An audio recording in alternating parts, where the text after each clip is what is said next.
Hi everyone, I'm Phoenix Kawamoto, Project Director for the Greater New Paltz Community Partnership, a drug-free communities grant project serving the youth and families in the New Paltz School District here in Ulster County, New York. I'd like to welcome you to the next episode of Building Hope and Breaking Down Walls, an educational series on opiate and heroin addiction, how to find resources in Ulster County, and how to have those difficult conversations and utilize professional intervention services, which is the focus of today's program. We will be welcoming in just a moment Chris Dennehy, Clinical Director of Step 1 Outpatient Treatment Services here in Highland, New York, and Eric Dentrone, Regional Coordinator for Arms Acres and Conifer Park. Thank you so much for being with us today, and I hope that you will find this information really helpful. Hi, Eric and I are going to go over addressing someone you love when you have concerns about their drug use. A lot of times you might have concerns because you're seeing the signs and symptoms, something that was covered in one of the other segments, and you may not know for sure. So what we want to focus on, which eventually we'll do some role play around the different styles that someone who is using substances and doesn't want to stop and doesn't want to admit it will use to try to deflect or get you off track when you try to speak to them about that. Now, a lot of you watching this, if you're already experiencing it, it'll seem very familiar to you because these are basic styles that are used by someone who is involved in substances and is progressed to the point where they're needing to keep things secret and their life is changing, they're aware of that change, and they are looking to continue that. There's several stages of that. The first stage, the earlier stage where somebody is using substances and maybe they're making some changes in their life in terms to accommodate using that substance, but the consequences aren't that severe. And as a parent or a loved one, you might notice this and want to present that to them, but they're not going to be as concerned themselves about their use. The middle stage, they're starting to realize that there's consequences. They're starting to notice. They may still not want to talk about it, but that would be a different type of conversation that you would have with them. And we'll talk about that in the recap when we're finishing up. And the third stage or the later stage is someone is pretty severe and you're probably not going to get to them on your own, and we'll talk about interventions that can be developed and presented at that stage. Because there's different levels of how you want to address where the person is at in their substance use and their progression. But in any of this, what we're going to go over now, in any of these communications, you want to be genuine. You don't want to put on a front. You don't want to pretend you know more than you know. You want to deal with the facts and your feelings. I'm the parent. If I'm the parent, I'm presenting the facts I know and how I feel about that, and not the angry feelings, because that tends to be what's called a secondary emotion draped over more vulnerable feelings. So you want to come from your vulnerable feeling, which is usually fear, concern, hurt. Allow the emotions to flow in you, meaning tears. And so you want to be genuine, you want to be direct, be vulnerable. So that's what we're going to head into. So Eric and I are going to do the vignettes. What we want to look at, there's 4 basic styles that someone who has a secret or has something that they don't want you to get close to as you communicate directly with them. 4 basic styles are deflection, which we're going to look at, projection, rationalizing, minimizing, and excuses and blaming. So there's plenty of ways this can show up, but we're going to do some examples and show how to address that as it shows up. So the first one we'll look at is deflection. So I'm a father. Eric is my son. And we're going with he's about 18, 19, maybe 20, and that's the scenario. All right. So, hi, Eric. I said I wanted to talk to you. Yeah. I'm worried. I've been noticing some stuff. I know I've made some comments and I really feel like I need to talk to you about it. What? What do you mean? What? Well, just what's been going on for you. I mean, I've been noticing some of these. What are you talking about? Well, various. I'm concerned that you're using, substances. There's stuff that goes on. Where I'm terrified, man. I got to tell you, you lost your job. You were fired. I don't know, Mr. Oh, Charlie. no. But Dad, I wasn't fired. There was only enough for one position, and they gave it to Carl. Can you believe they gave it to Carl? Carl, I mean, Carl's he's an idiot, and they gave the job to Carl. I couldn't believe it. That's not my fault. I mean, it was he just. I'd heard you were fired. So this is an example how deflection will deflect me off of what I'm trying to do. So if we go back. So I heard you were fired, and No, Dad, you got it all wrong. I wasn't fired. There was only one position, and they gave it to Carl. Can you believe that? Yeah, actually, that's unfortunate all in and of self. So I need to come back to that. I'm really worried about you, man. It's really, we've talked a bit about this before, and I just, the job, whatever happened with the job, but there's been things shifting, and what I do know is that you were working and now you're not. And I can see physically you're shifting. I can see these things happening, and I'm worried, man. I don't know what to do. Okay. Well, thanks for saying that, Dad. I mean, you don't have to worry about me, though. I mean, that's all right, but I do, and I wish I could just do something and make it different. I really do. But I don't even know what it is and what to do to make it different. I have my suspicions.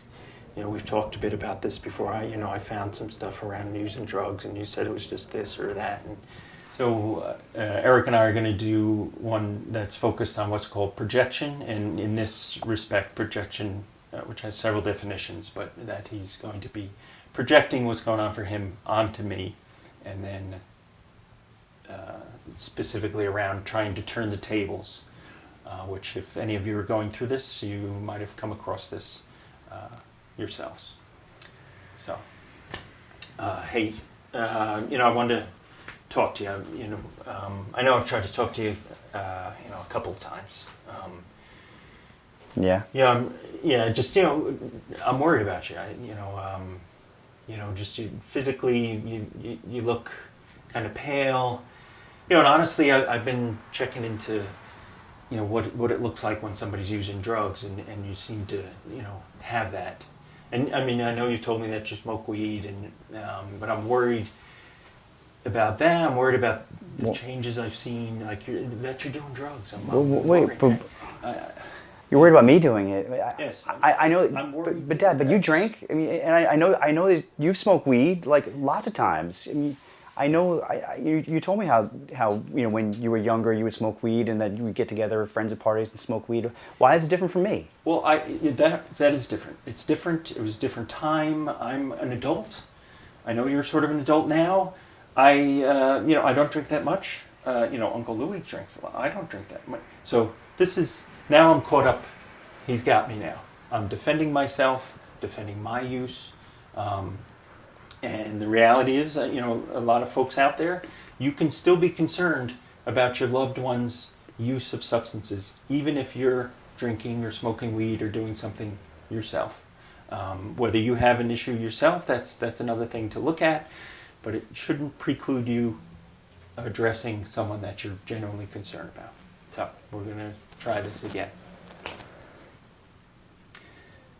Hey, Eric, I just I wanted to talk to you. I've been worried about you and your drug use. I know you've talked about smoking weed. I'm afraid that it's even more. Pills. I mean, I saw some pills in your room. And, Wait, you're worried about me using? Yes, but I'm really concerned about your use. You drink. I see you drink a beer every single night, Dad, and I know that you smoke weed too. Yeah. Yes. No, that's true. I hear you. Yeah, but that's not fair. Fair, I'm not sure. What I need to tell you is that actually, I would hope that if you're as concerned as I'm feeling about you, that you would say something to me about drinking weed, anything like that. Because I got to tell you, I don't know what to do.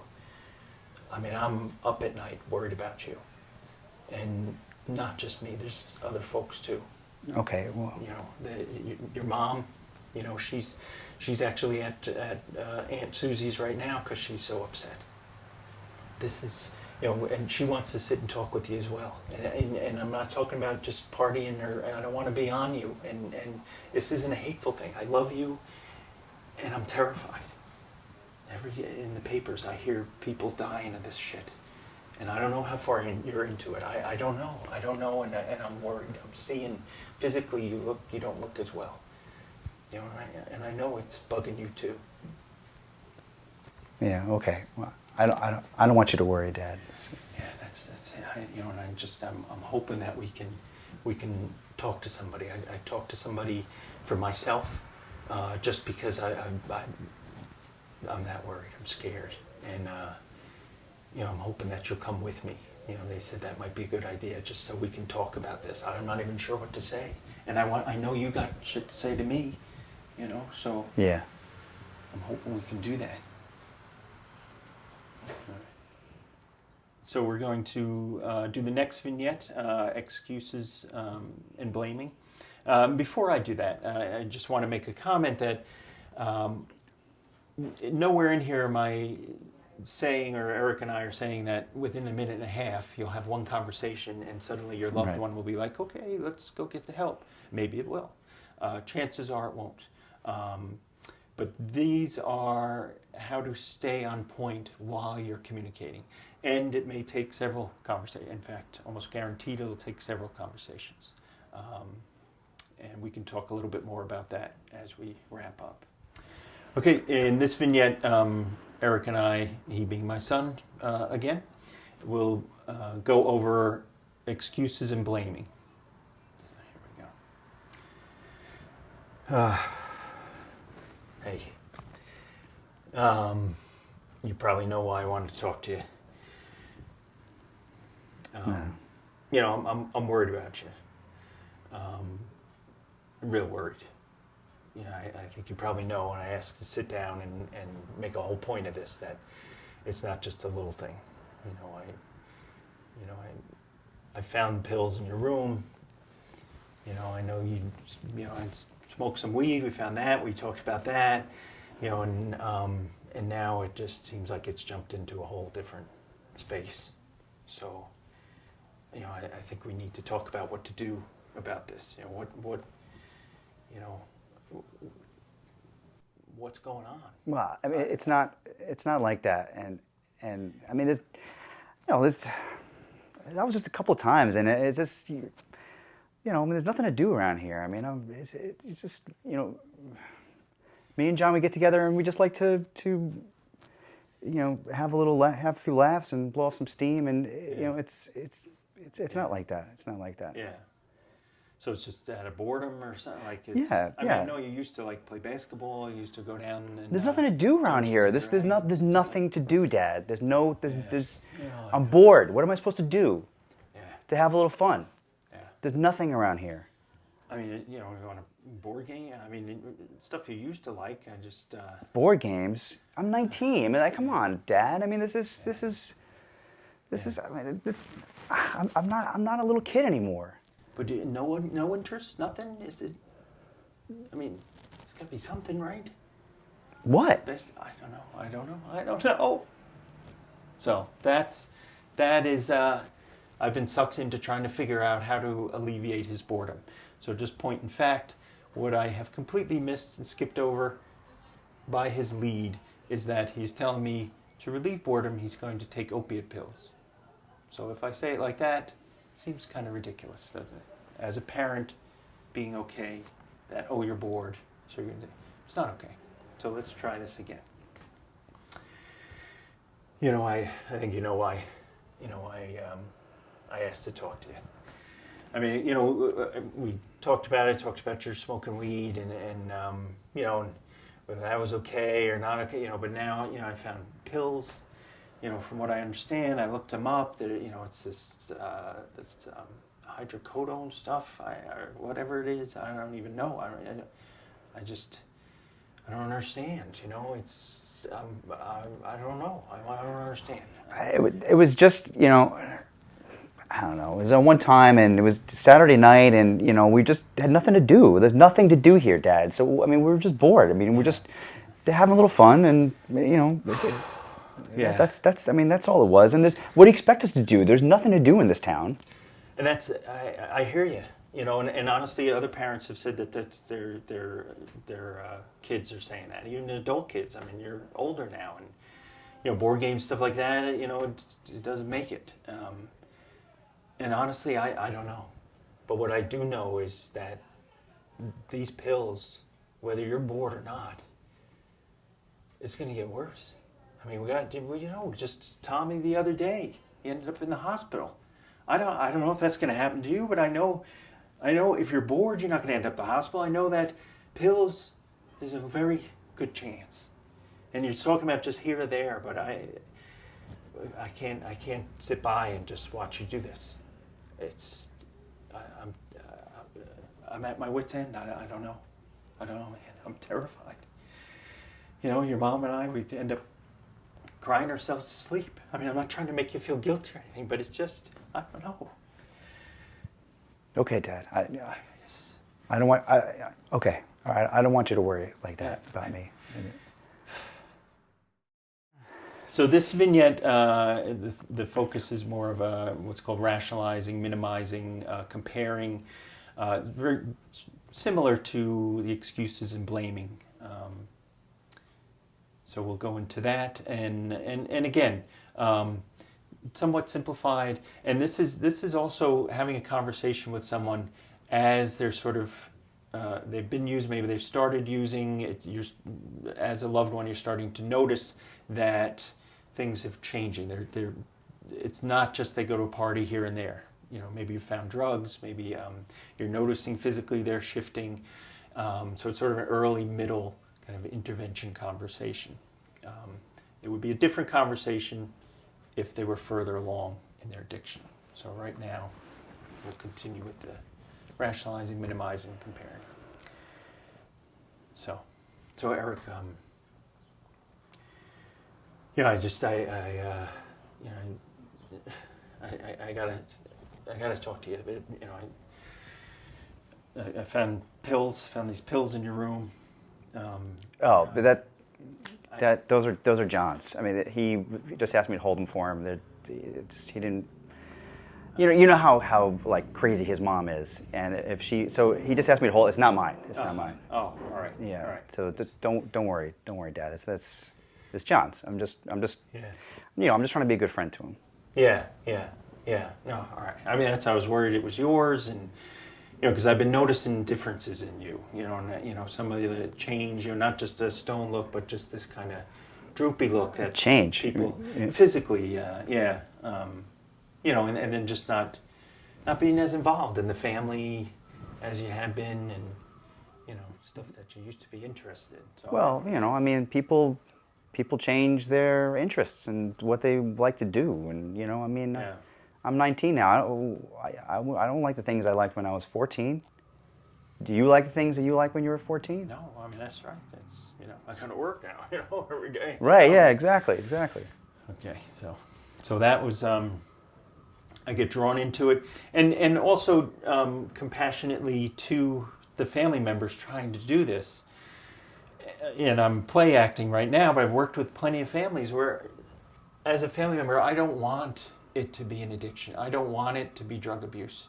I want so much to believe that the pills are Tommy or Johnny or whoever said somebody else's, that you're just holding him, even though in my gut I know it's not true.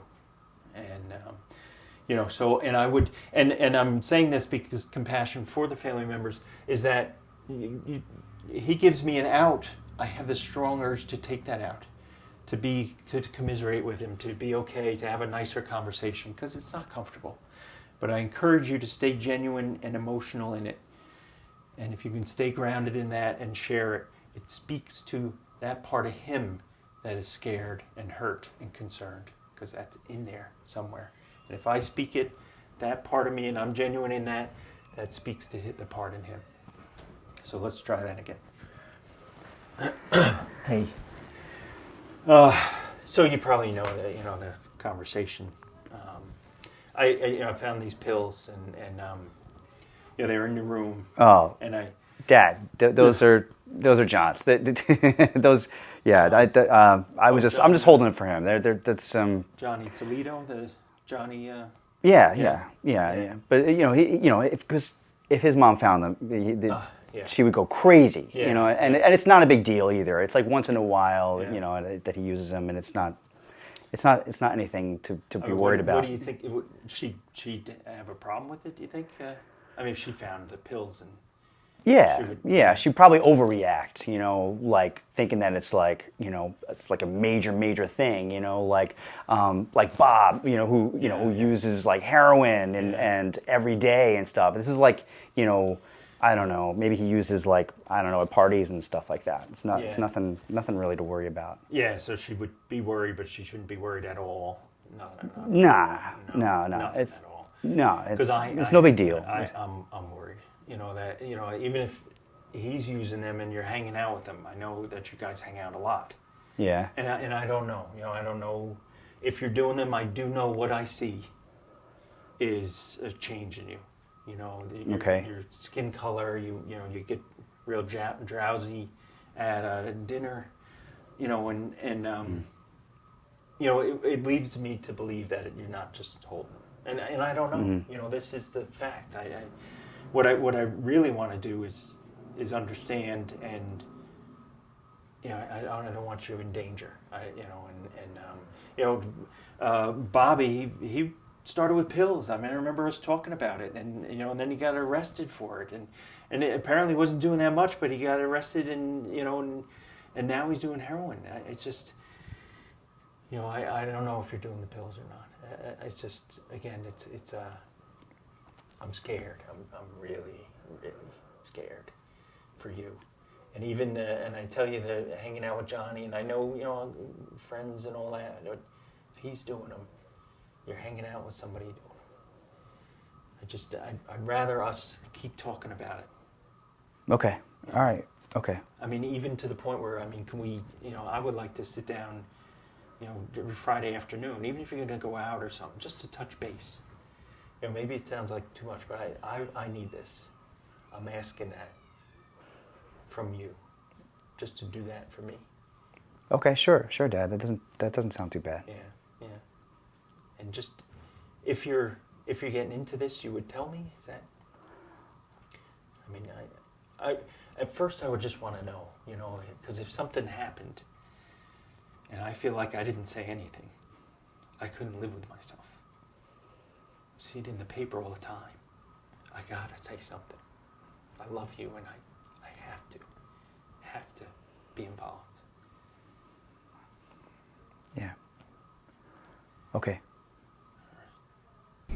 Thank So just in terms of summarizing that,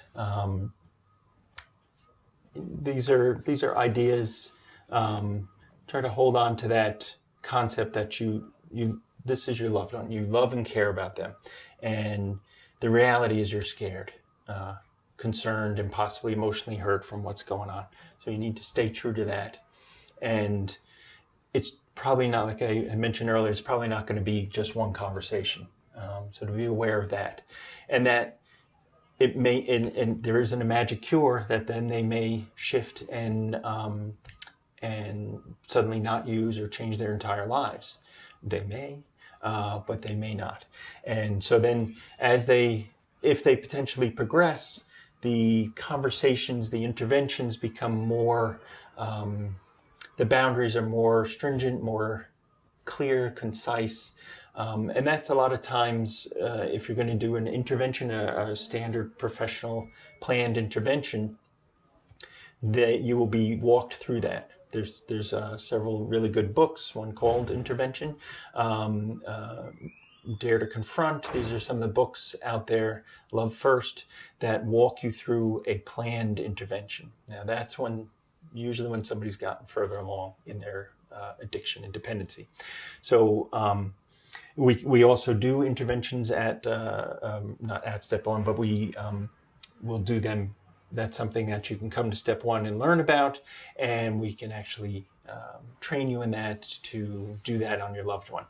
Also, any questions? I mean, if there's questions you have, you can call myself, Chris Dennehy, at Step One, 691-9191. We'll be showing you the numbers as we go. And Eric? And Arms Acres and Conifer Park, if someone was ready to go into inpatient treatment, if they needed that kind of treatment, you can call our intake department at 1-888-227-4641. As an additional resource also, certainly Step One can do face-to-face assessments here at the clinic. But if someone was in a situation where things were escalating and you maybe weren't sure if things were safe, maybe you got an argument, they locked themselves in a room and you just don't know what's going to happen. There is something now in Ulster County called the Mobile Mental Health Team that operates every day, 365 days a year, called Toll-Free Line, and they will send a team. They go out in pairs and can assess the situation and then help link people to the appropriate services, whether it's to a mental health clinic appointment or to outpatient here at Step One or to detox, and just help, again, just kind of assess the safety of the situation. Obviously, it wouldn't be in place of 911 if it was an emergency. The person would still call 911, but the mobile mental health adds that support for that face-to-face assessment with professional people out in the community. They can come anywhere in the community in the corridor of Ulster County, Saugerties, New Paltz, and Kingston. Yeah. So that would be available as well. And as family members, that it's not just that the focus is on the person using the substances that you're concerned about. You're going through this as well. So to seek out your own support, it takes a village, right? So use that village. Friends, whatever if you're faith-based support, the 12-step meetings, they have AA is very well known around Alcoholics Anonymous, but then there's Al-Anon for the family members.